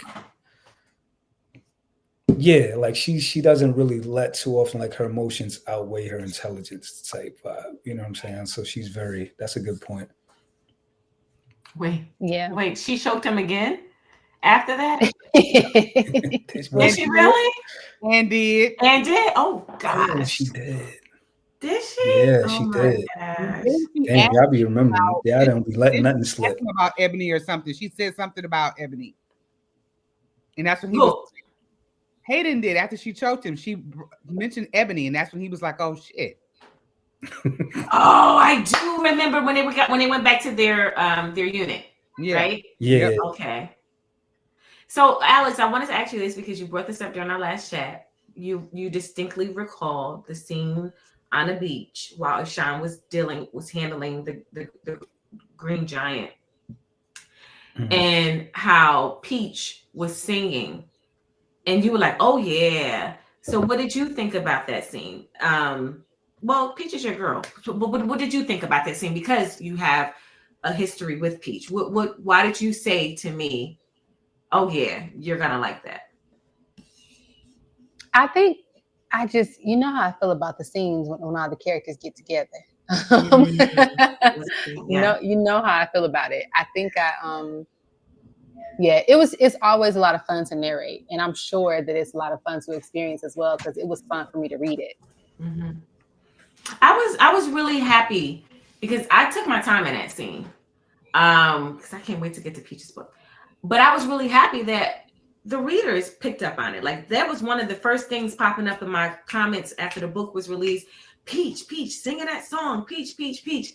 I thought that was executed very, very well. I even liked how as Mayor called Hayden over to give her a glimpse of Ishan's world. Like he's not my, he's not subservient. He's a millionaire himself, but this is just what he does. He does things. His role is very integral in my business. Like this is what his specialty is. He's coming back to you. Like, don't worry about it. That was really touching to me. That was really, really. And he enjoys it. Like he enjoys he enjoys it. You know what I'm saying? Like that's the part. That was the beautiful part for me. Is like, yo, he like, all right, well, come on, then. This is what I really wanted to do anyway. This is what, and I don't think he had fun with the Green Giant because he was thinking about Hayden. I don't think he got into it with the Green Giant the way he wanted to. Even when you think about his teeth, she said, "Your teeth are so beautiful." In the meantime, are they really? He said no. And then we find out in book 2 how he lost his teeth in combat. You know, that is just what he likes to do. Is Hayden a Sagittarius? Khalees, is Hayden Erica, is Hayden a Sagittarius? Her birthday was in October. It's October. Yeah, it's October. Yeah, it's like October 12th, I think. Look at me remembering stuff. Check you out. Yeah. Oh, Alex said it. A Libra. So Jocelyn, I can say this now that Myles is here. So Jocelyn was upset. Well, not upset, but I'm being dramatic, but disappointed or whatever, that the pantry scene in the meantime was read from Hayden's perspective. And she thought it would be very, very interesting to hear it from Ishan's perspective. So then we get to book 2 and that we love. For me, it was important for the scene where he confronts this whole paternity thing with his household from Ishan's perspective. Bruh, when I tell you, you deserve all the tings for your performance in that scene, busting through that house, like you saw the visual, taking off your jacket and like saying, "I'm a whoop." Like you felt every bit of it. And then when you felt when he said he had, was it 10 racks on the table? Like, like I got, I got to deal with someone. I'm leaving the game and I got all of this stuff going on. When I tell you, Ishan went off on everybody, but he was very apologetic to his mom. And he was very understanding of Hayden. But when you did that cry for Hayden, when she said, "Why did you make me believe?" I'm paraphrasing here because I don't remember exactly what she said, but when that cry, she said, "When you didn't think this was your baby," I was like, "Okay, Myles, what are we doing here? Like, what did you have in your Cheerios that morning?" I was like you cried for her, and it was like the bubbly cry. It was like the perfect emotional cry because she was feeling so betrayed. Like, why would you have me go through all of this if you didn't think? So that scene, I had to rewind that. I had to listen. I had to listen again. I was like, thank you. This was moving. I mean, I feel like that was. Thank you. First of all, I feel like that was a lot like you, the way you write. It brings it out. But one, we talk about like my nephew, your son look a lot alike. I got to do that with him a lot. Like sometimes, like I'd be like, "Yeah, I'm gonna have to fucking go off on this kid." Like, so you have some experience with that. I have some experience with that, and with my grandmother, kind of being the grandmother, and me being like, "Nah, right now, this ain't that." And 2, like we talked about things off of this, where it was like a lot of this stuff in this book just was personal to me and it touched me in different ways. And so it was able for, like, I always want to, somebody said to me, like, because, Alyx knows, and we're narrators and that's what we do and we make our money from it. But I didn't really grasp the effect you have on people's lives. So somebody's like, no, you're really affecting people's lives. Like if this is all they look forward to in the day, and they have your books and they love you already, and now they're getting the audio. I gotta be on my shit to really deliver these characters, right? Like it's like your favorite actors, except you're just hearing us, right? So and it makes it a little tougher because you're not seeing it on the screen. You know what I'm saying? Like that's why we love who we love, because you feel like, damn, I really hate that person in real life. Like it's an actor, you know what I'm saying? Or I really love that person. And like I said, again, back to you in the writing of the characters, you write these characters that are complex, and it's complex, but also relatable. And it's like stuff that we really go through. And so it was like some stuff, it's like, how are you not going to really go all out in this scene? Like I'd have felt like I played myself. You know what I'm saying? I was not expecting that at all. And I was like, whoa. And I, again, because I could see it. We're listening. I can visualize all of this. I'm telling you, tossing your jacket over. What did you say to Hayden? You're scary ass. I get your scary ass in here because I got something to show you or something, whatever. It's like, you know, I felt that. Or even with Alyx on that ride home after, first of all, the business Hayden gave Ebony at that tea shop, and then her coming home, and I felt how frantic she was and how, you know, she had the white knuckle grip at the steering wheel. Now she almost ran into a truck because she's just trying to, she's in love with Deshaun. Her thing's like, no. We're not messing with this. Like, this has to work. So I have to figure this out. Come hell or high waters, I'm gonna have to figure this out. And how frantic you portrayed her, Alyx. I was like, oh my gosh. The book went too fast at that point. It just moved too fast for me. Because before I knew it, it was over. And I was not ready for it to be over. It just moved so fast, like boom, boom, boom, boom, boom, boom, boom, boom. That was a lot. For me, like you say too fast, like I don't know if it was the last chapter, but when you really dive into what happened with Ashan's ex and everything, and how Asmir and Scoop, that was like, when I was reading it, I was like, then when I had to do it, I'm like, yo, this is crazy, right? Like this is when you really get to the bottom of how all of this came to be. I was really curious about that because I wanted to know, Ashan, how much emotion are you gonna bring to it, you know, bring to this, your issues with Mandy? Are you going to be so upset that you're going to kill her? Like, I mean, I know you're a killer, but this is personal. Like, are you that type of guy? And that was scary for me as a therapist, because I'm thinking like, well, what are we dealing with here? But then come to find out my other guy did it. Asmir is the one who arranged it, and he was very manipulative, because as Mir looked into Ishan, he found out the tea, and he set Ishan up. Yeah. And he knew, he gave, because he didn't know, but once he realized that Sean was not going to quickly take care of them, he told Petey, take the hit. And I was like, that was like, what's that, The Wire? Yeah, exactly. Like I'm reading and I'm like, yes. Wait, I saw on Twitter. Was it Twitter? I need Alyx to go, I know pop, niggas.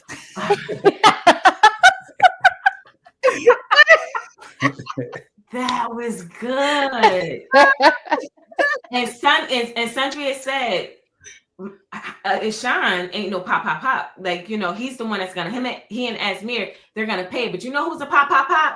That nigga Jazz. So she was like all the way. Ain't no doubt about it, right? Sandria is she that homegirl that's gonna ride with her. She's so much fun. Sandria is so much fun. But I think she lays it on heavy because Hayden is special to her, and you can tell. And Hayden knew because she named her daughter after her, you know. Yeah. But she's especially protective over Hayden because she felt Hayden was all those good things she wasn't. So she's gonna really, really protect her. But that was, she got him on there as a real life sometimes. Like, yo, if you don't sit your ass down somewhere, Sandria, like in the boardroom, when he finally confronted her, like, okay, Munchie, step out of the room. Yeah. And Raina was like, you know, Sandria, it's like chill. And Sandria was like, nah, that's what we were talking about, Myles, when she said, he said, we know Sundry is not a good girl. If she was a good girl, we wouldn't be in this situation. And Josh mentioned she's my big girl, but she ain't no good girl. So let's make this clear right now. I was like, I'm gonna go listen to that tonight before I go to bed. Yeah. I'm gonna. This comment is cracking me up. I'm sorry. With who he is a mess. Bodies. Now I'm not gonna be able to hear Jazz's name without hearing that. I think too. This is something I think about as an author all the time in terms of why I get so much critique. If you're not really delved in or really connected, and it's not a bad thing in the LBU, it could be off-putting some of the details that happens, because I'm listening to Love's Neutral Zone, where Sundria, which is her story, Sundria's story, and she walks in on Alex Prism, Jazz, and Ashira having sex. She walks into that scene. Now, for someone who's not familiar or versed with the LBU and they're just getting this book read, you don't get how all of this is interconnected. Like, and what does that mean? So I feel like all of this, I don't know, I find it, I try to view it from all perspectives or whatever, but I'm grateful that you guys are familiar and you don't take it lightly to say, hey, I know this person, or at least I had the heads up. I may never have narrated this person, but I know this is Love's client. Let me handle it with extra care. So I truly appreciate that. Oh, for sure. I mean, I think you do a great job ahead of time giving us notes, and if it's characters we might not know or everything. Like, we always get that.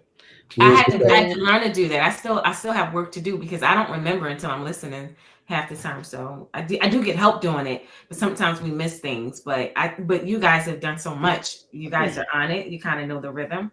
What were you gonna say, Alex? I'm sorry. I just said agreed. The notes are really helpful, especially when, like, we're in a busy season, we're recording a lot of books, and there's not a whole lot of time to, dive deep. Like, give me the spark notes. I need the spark notes to help me, prepare for this character. I've heard a few people say, like, Ishan has taken their spot over Asmir now. I'm like, okay. Well, you did Asmir too, right? Indeed. What do you think? Oh no, you said Asmir was toxic. No, I love Asmir, but oh my gosh, when my brother said that, he said, "Love, that nigga low key toxic." I was out on my deck having a cigar. I howled so live. He said it. He said that nigga toxic as fuck. Oh, that's what he said. Yes.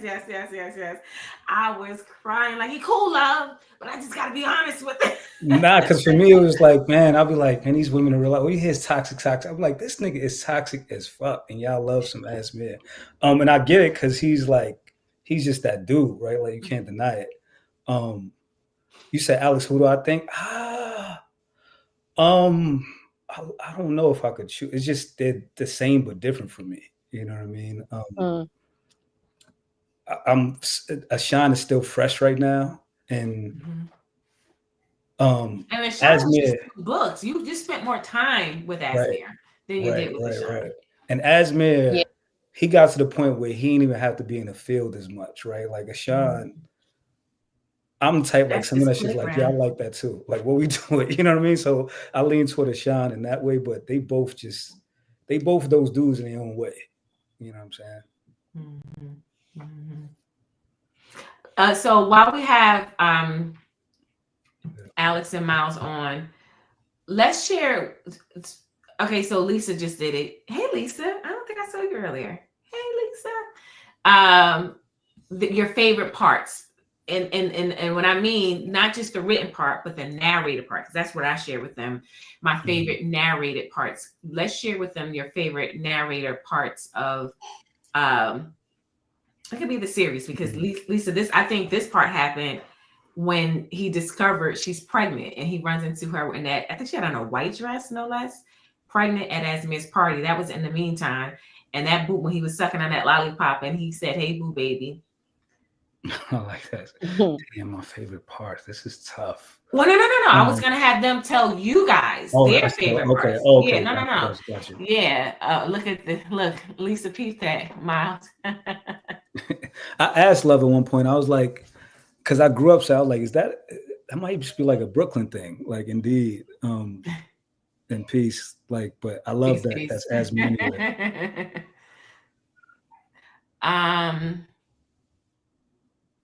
It's just a top spot. Yeah, actually, I think people really took to Ish.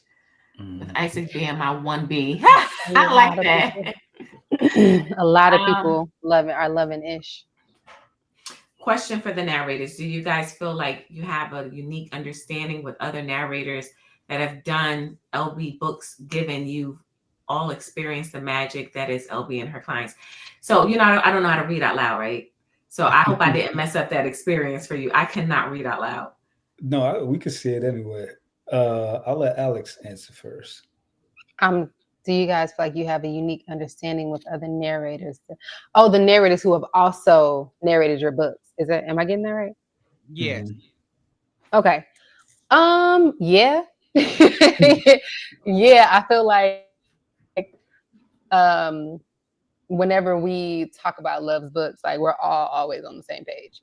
And we try not to compare, but when you have a system, it's kind of hard not to. Like, there are just some authors that make your work easier. Very valid. I know Love gonna give me a long book. She gonna have me in the booth longer than the other authors, but she not gonna waste my time. You know what I mean? And that's a big point. It's not long for no reason. Like, there's never a time where I'm like, man, why did I say yes to this?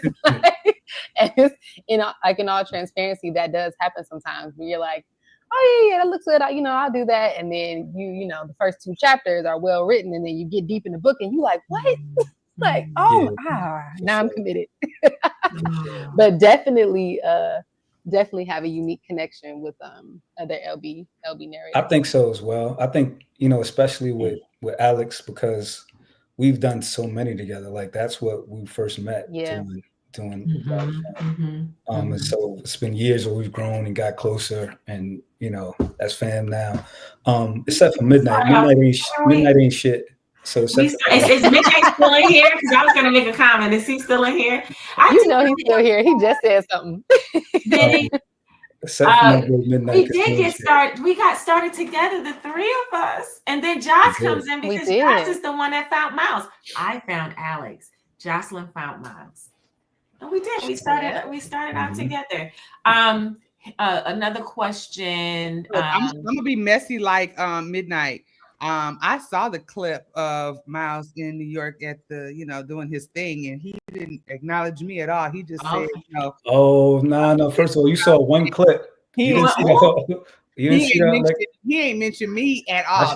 I shouted you out and Indie Love. See, wait till I post I did see an Indie Love shout out. I sure did. Now you're gonna see. There you go. See, Midnight. You see how toxicity can be so contagious when you rust it on someone and the victim becomes the darn antagonist.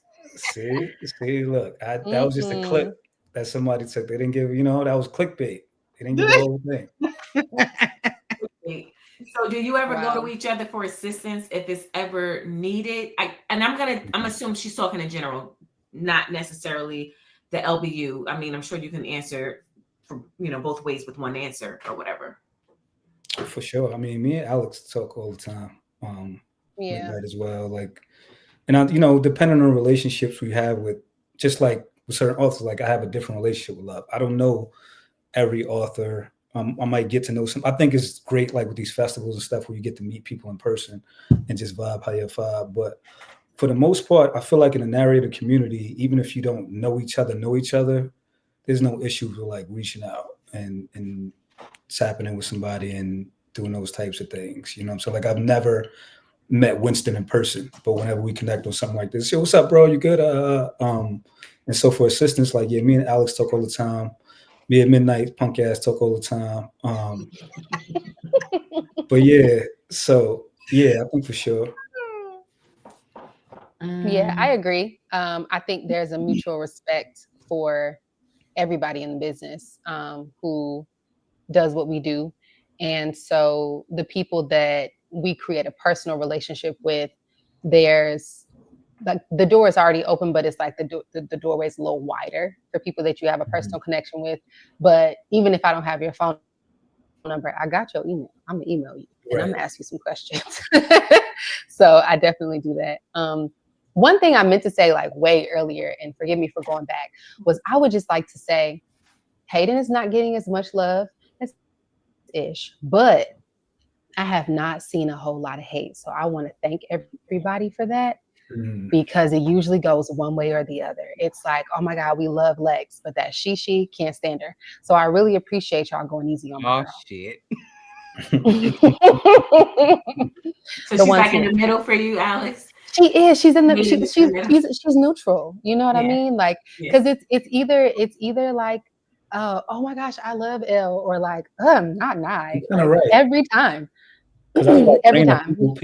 People did not like Raina for a minute. Like, they did. And they have no reason not to like. They be letting these men slide. Okay. I think that's men true. be acting up in these books. And they be like, but I just. And look, and no damn well, we will not tolerate any of that in real life. Any of it. Right. That was my point with Asmi. I was like, he's that dude, but y'all like, let this be in real life. That boy would be on every website, every yeah. He would be getting dragged. Red flag. So here's another question. Red flag on one of my videos on TikTok, and I was like, okay.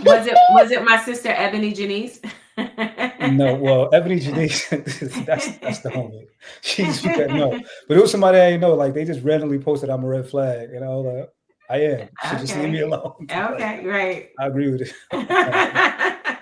So the next question is: when you were reading the book, do you pre-plan when you're gonna cut up in your narration? So I don't know if you guys do that.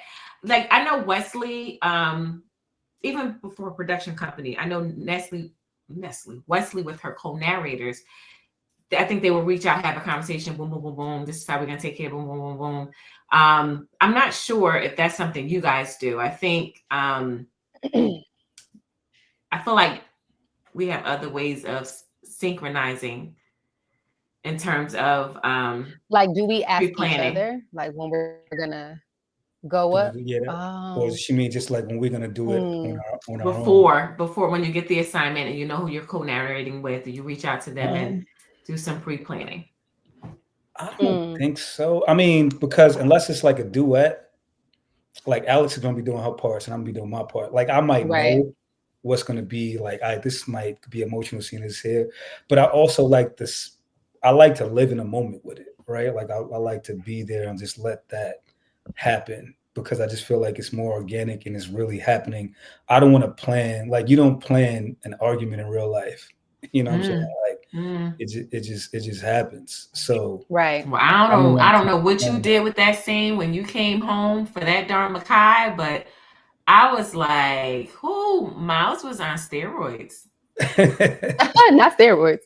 Yeah, that was like, I was like, oh my gosh, that was so good. Like I wanted to listen again. I think you could just channel life experience too. Like having an acting background, I believe she does as well. Like you never want to come out of a vacuum. One of my favorite coaches used to say, like you want to come, if you don't have this experience, try to make one up in your mind. But a lot of it was like, all right, I didn't have to do some of this. Like maybe not this exact scene, but I didn't have to do this points in different points in life. And like I said, if I didn't really like, I'd rather go crazy and you'd be like, Myles, bring it back, than not bring it back to it. Yeah. True. Agreed. Miss Key said just in general, there's definitely, I don't know if I like plan that I'm going to cut up, but there's definitely scenes that I like laugh out loud at and I'm like, ooh, this is going to be fun. So I guess technically, yes. And Danisha, there's a whole team dedicated to hating Shishi. You should know. Yeah, that's true. And I don't get it. I like Shishi. She is so lovable. Yeah, Shishi is the life of the party. It's just that when we're in their project, we see the good, bad, and the ugly, and more of the ugly. That's just real life. Yeah, I love me some Shishi. Okay, here we go. Is it hard to be vulnerable in the emotional scenes? I'm ready to answer for you guys. Alyx, you want to? Sure. I don't think so. I think it's really hard when the writing doesn't give you a proper lead up, but that's never an issue in an LB book. So, I mean, like even books or scripts or whatever, it as an actor, it's hard, period, if like you have to do a quick switch from emotion to emotion. But if there's a solid lead up, then it's like, okay, I'm prepared for this. I think that's spot on. Like, you ever watch something and be like, they didn't need to cry there. Y'all just trying to make this emotion. You know what I'm saying? It's like, what's my why? Like, as an actress, like, why am I crying here? Like, you know what I'm saying? So again, love gives us so much to build to these, because it doesn't just come out the gate and you're just like, it's like we're through a whole journey. So now you're so invested. Now you're with it too. Like, shit, I'm crying. You know what I'm saying? So now it's not hard to flip that switch. It might be hard, like Alyx said, to like after that scene when he's coming in the house, and to bring it back down, you got to take a little break and get everything together. But as far as getting into it now, because you've been on this journey leading to this point, and Makai had been showing his ass throughout the whole book. You know what I'm saying? Showing it. Pulled his pants down. So it was remember book 1 when the first time she laid eyes on him, he was like flirting with her, like he was shirtless and he was like, yo, even wild, just fresh, even wild. Yeah. I've seen how y'all narrators show up for each other in interviews and support each other. I love that. I do too. I said to them, so Myles and Midnight had, and I didn't even know, Jocelyn had to hit me up and say, hey, Myles and Midnight, they're live. I'm like, nah, these such as ain't telling me nothing. So I hopped on. It was kind of random. Like, it was like we just, okay. Well, I'm glad to know that. Because I'm thinking, like, I follow you guys closely. I'm like, I didn't see any announcements or whatever. So so I hopped on. We had Jocelyn and I had fun with them. But one of the things I said was, I feel like, and I said this before, maybe privately, but I love how this class or school of narrators, they're more transparent. Alyx on her page, she's talking, that's what she is naturally. She's like talking about, like, this is a human experience. She's asking questions. She's open to interfacing. And, poor Myles and Midnight, I hope you guys are not scarred from these events you've done this year when the readers met you face to face, but they're just open. They're just like, hey, come on, I want to go. Like, I want to be with the people. And that's not what we've not seen that before, you guys. And who am I to talk? That's hypocritical, but we've seen more narratives be more anonymous, which is fine. That's fine with me, but I just love when I see you guys out there and I have the opportunity to support. Thank you. I mean, I agree. Yeah. I think it's also, like we said, like Alyx Love is, I don't even know how many. Love is probably been like 7 years or something now. It's been some time. 2018, 2019. It's been a while. Yeah, and then Alyx not long after. Carrie, how you like always talk, like he kept pushing me to get. So it's like you have genuine relationships, and like I was never. Again, whoever wants to be anonymous, that's great. That's their choice. For me, it was Myles was created just because I do so much other voiceover work. I didn't want to mix the two worlds, but I also feel like it gets harder to stay. You know what I'm saying? And like I met Alyx's kids. Like, she's met my wife. I know Midnight's wife. Like, that's like, these are like my people beyond this. And so when we're doing this stuff, we also get to lean on each other and reach out and say, talk about the business side of it and talk about life stuff. And it was a little overwhelming at the festivals, but I think it's just figuring out, like I reached out to Love and was like, man, it's a little crazy, but you figure it out and you figure out how to maneuver with it and keep life and keep everything. But the big thing for me with that is just like Myles Washington is just a regular dude. Like, yeah, you know what I'm saying? Like, I got a talent that I'm thankfully taking care of, but I've just never wanted to feel like So that's what makes it a little weird. Like I don't like when people freak out because I'm just like, yo, just be cool. I'm about to go eat some pizza like you, and we can be cool. Yeah, but I love the I events agree. we get to fellowship in person. It is so much fun. It is a lot. Like it's emotionally draining, you know, and I know it's emotionally draining for the attendees as well. It's just like a really busy time. Like the weekend is just busy, and there's so much sensory input, but not in a bad way, you know. Like it's the first let me tell time you in a long something. time. When I got my hands on my Alex. It's like, okay, love, okay. I'm like, no, come here, give me a hug. And then I'm all in Myles and his wife's face, and I'm like, what do you think about this? I'm like, it is a lot. It takes a lot of energy. At the end of the night, I am exhausted, but I also feel so full. But it's a thing when we get to see each other face to face and finally love on each other and express who we are, things that you can't hide, you know. I think that's amazing, and I enjoy it. So thank you so much, Indy Love, for making that happen for me. Yes. Having me meet my guys. So I appreciate it. You may have already. Okay, guys, I'm sorry. Sorry, I'm sorry to interrupt, but this felt like that last question felt like a really good time to do this. So I wanted to just make a little announcement, if that's okay. Shout it out. Fine. Yeah. So on the subject of narrators getting together and us wanting to connect with you all more and really just sharing a little bit more of us beyond what you guys hear in your earphones. Myles Midnight and me, and I should say, are getting ready to start doing some live conversations. So the first one is going to be on December 23rd at 10 p.m. on Instagram. This is the first time we're announcing it. You'll see flyers and things and, you know, coming up. But we are really, really, really excited to just chat, have conversation, kind of let you guys in on what our conversations are really like. Because we do get a lot of questions about it. So Myles Midnight and Monroe are Alex. Yeah, that was the name, right? Alex, you had a dope name, Alex. I forgot what it was. Thank you so much. Myles Midnight and Monroe. Right. I like that. I like that. Yeah.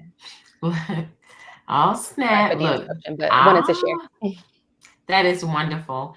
And I think I'm telling you guys are doing something different, and you are showing us just a different side of, you know, this community and how they support, they love. I love it. But you know, I already feel like we love my you. family. I know, and I love you guys. I just feel like you guys are my family. Even though I go light on social media, but I do pay attention. I try to follow, but this is my family. I love them. Y'all are the only people that I send like 7-minute voice messages to. Yeah, I feel no way about it. Hey, Alex. Too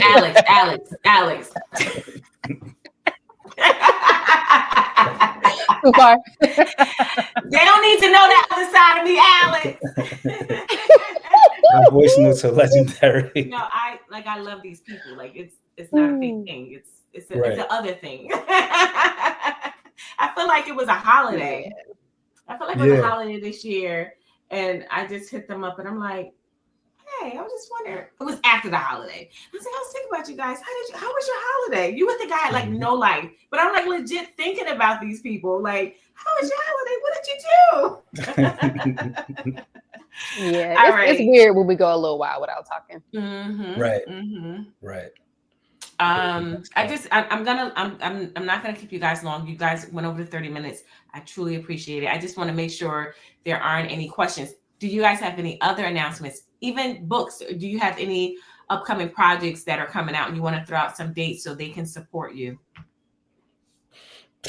There's a lot going on. I know. Thankfully, like in a good way. I know the Romance Room, what Josh was saying, I didn't shout her out, but I did. We making a tour of that. Alex and Midnight definitely going to jump on some special features with me. I think next we're trying to do the DMV, then Houston and Atlanta.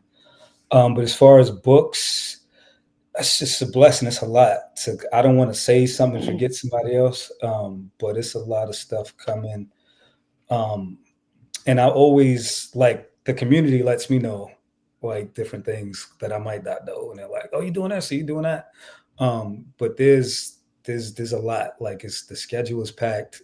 I'm working, so it's a lot. But thankfully, in a good way. Don't pull up on Atlanta and don't say nothing ahead of time.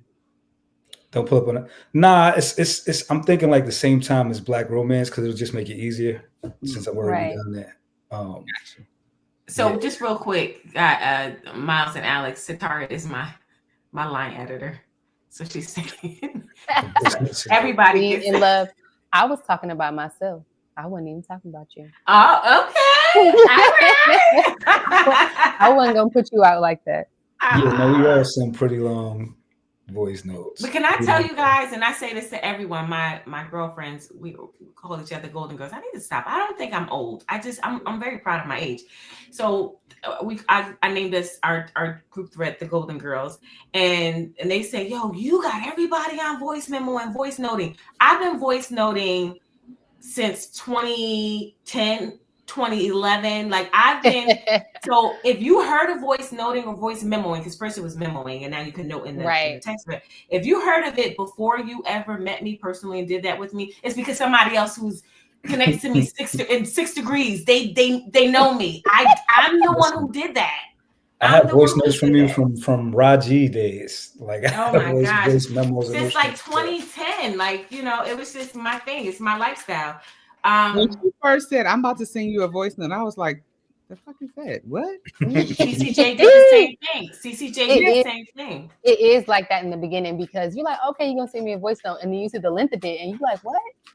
what could That's you the Belvin in me. And everybody feels that way, Alyx. My personal friends, my best friend. My best friend like 3 years ago, she was like, girl, I remember you sending these things to me. They got all long. And here I go, I can't shut up. I'm not a telephone person. That's why. My life is just always moving. I'm just not it's a bad trait. I'm just not a telephone person. But child, you get an LB voice memo, just sit down. Kick your feet up. Yeah, it's only at first though. It's only at first. When it's contagious. You get into the swing, it becomes very normal, very quickly. Oh, very normal, very normal. I kick people out of my office. I got a message. Get out. I'd be like, babe, can you keep on my headphones for me? Alyx, I gotta listen to love messages because it's always more than one. One time, Alyx, you said your husband was like, "Yo, who is this dude?" Oh yeah. These voice notes. And look, that was the beginning of it.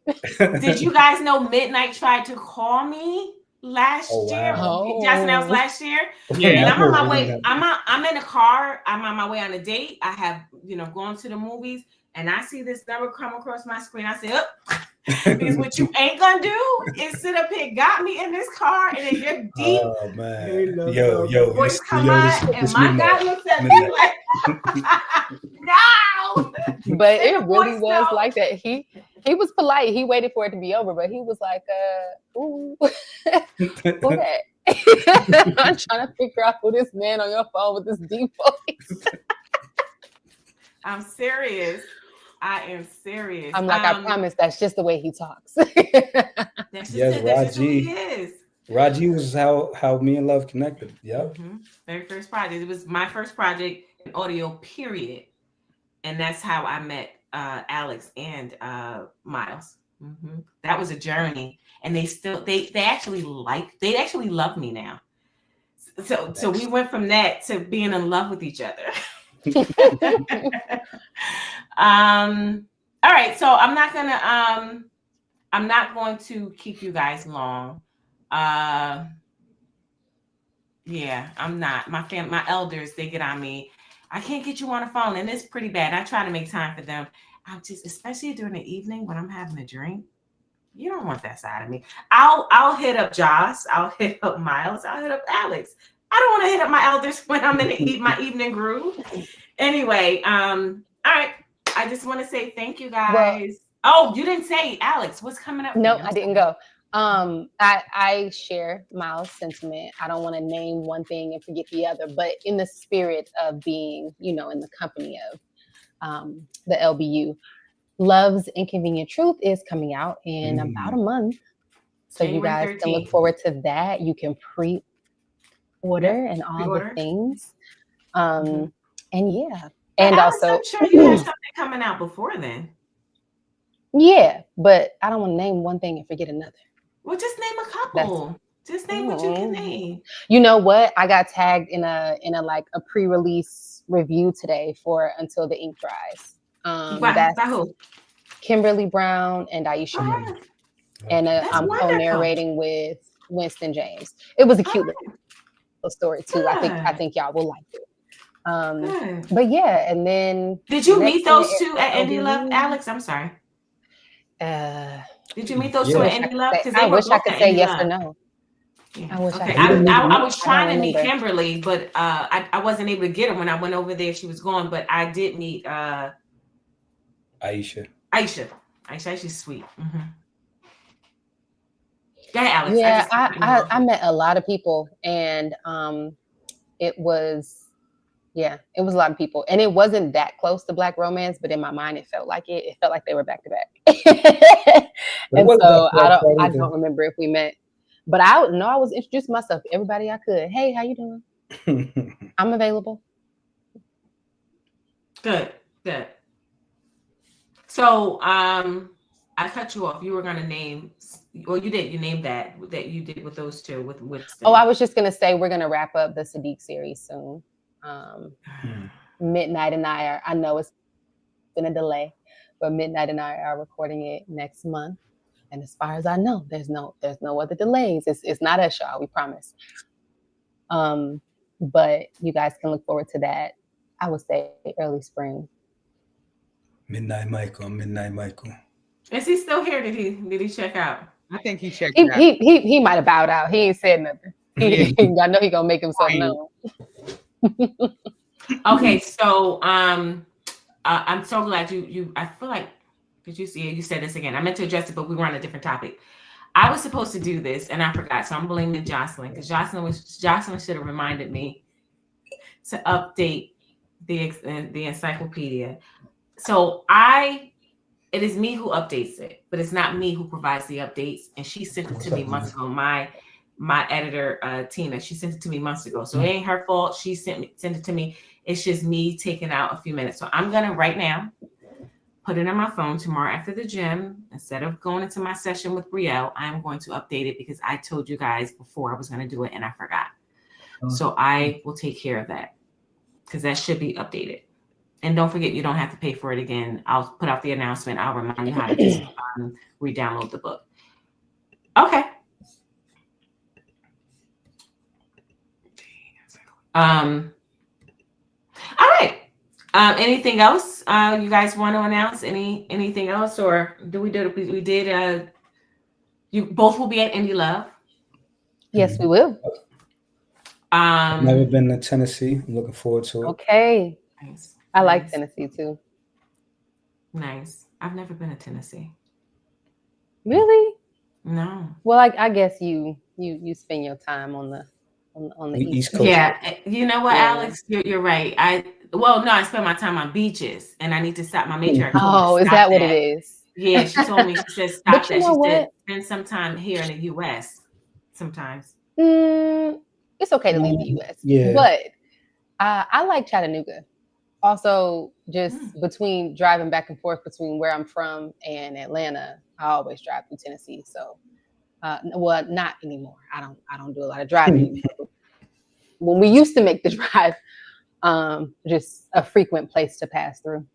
Alex is well traveled, guys. Place. She's very well traveled, but we're not going to go. That's her personal business. But she's well traveled. Mm-hmm.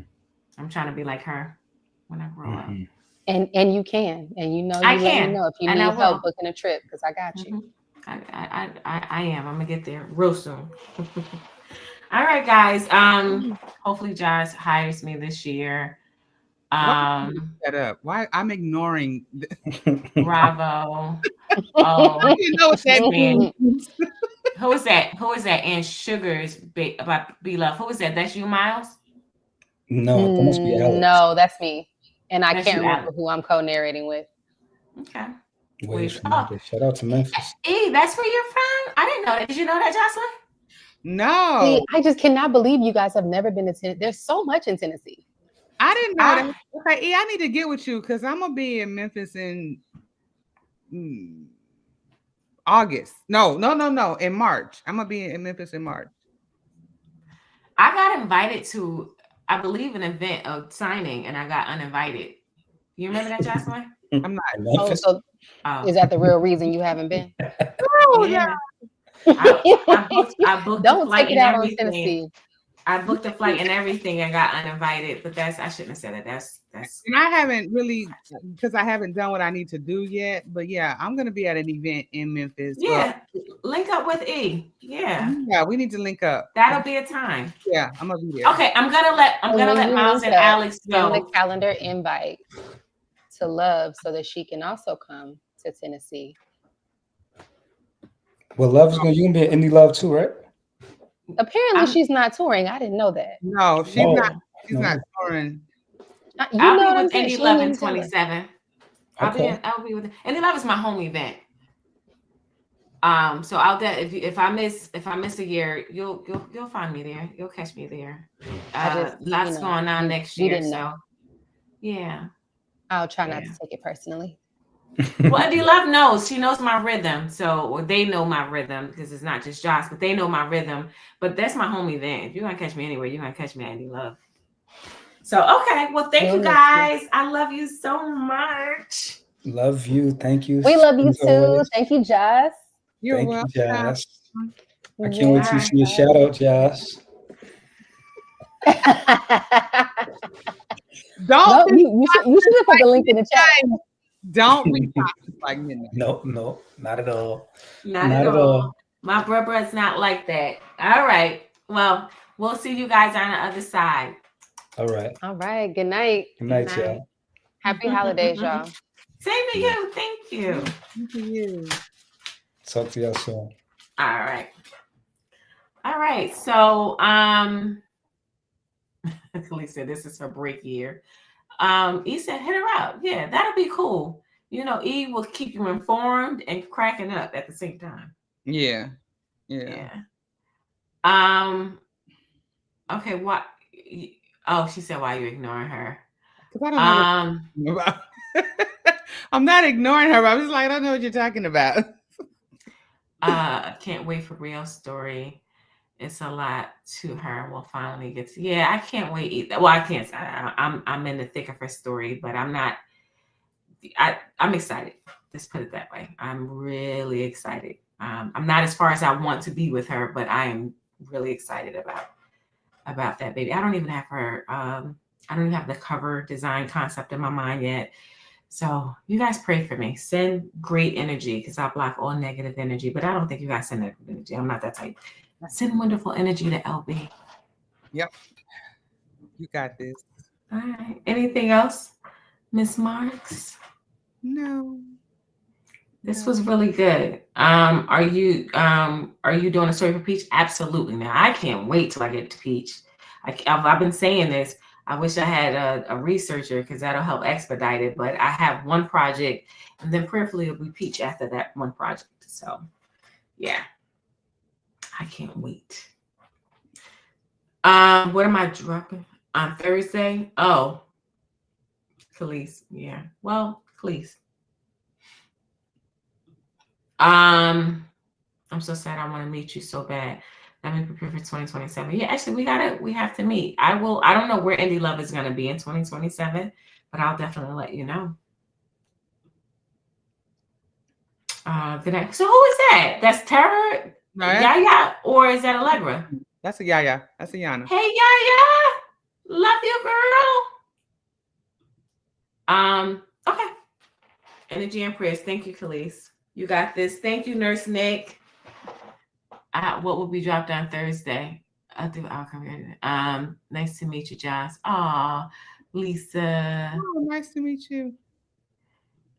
She corrected herself. Will Peach be a multi-parter?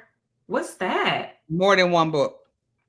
Oh yeah, I think so. I don't know how many, but at least two. I'm definitely not a one booker.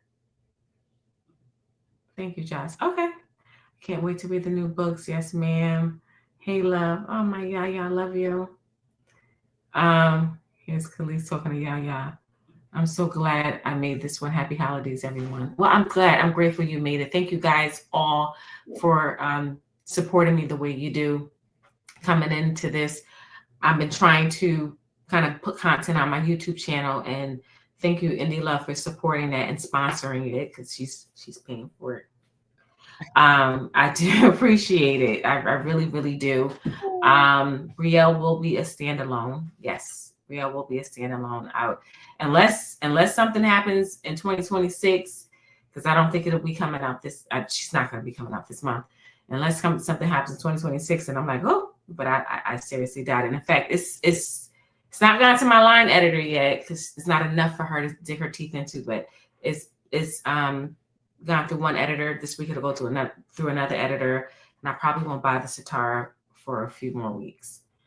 Oh, here she go. Look, sending good vibes your way, love. I needed Satara. Thank you so much. It's been a rough 2025 for me. Happy holidays. You're gonna be here all night doing that. Okay. Go ahead, Jasmine. Close this out. Okay. Again, thank you all for joining us this evening. We truly appreciate it. It's been a good time. Good time. This 2 hours flew by fast. It didn't feel like it was 2 hours. Like we just got started. Happy holidays to everyone. Keep everybody in. Keep this book community in your prayers with positivity. There's a lot of negative stuff going on. But keep it positive. Keep it positive. Take it back to what it used to be. That's all I'm gonna say. Take it back to what it used to be. And don't forget what the vision and goal was for connecting independent authors with the readers. And with that, we're gonna say good night. Good night. Thank you so much.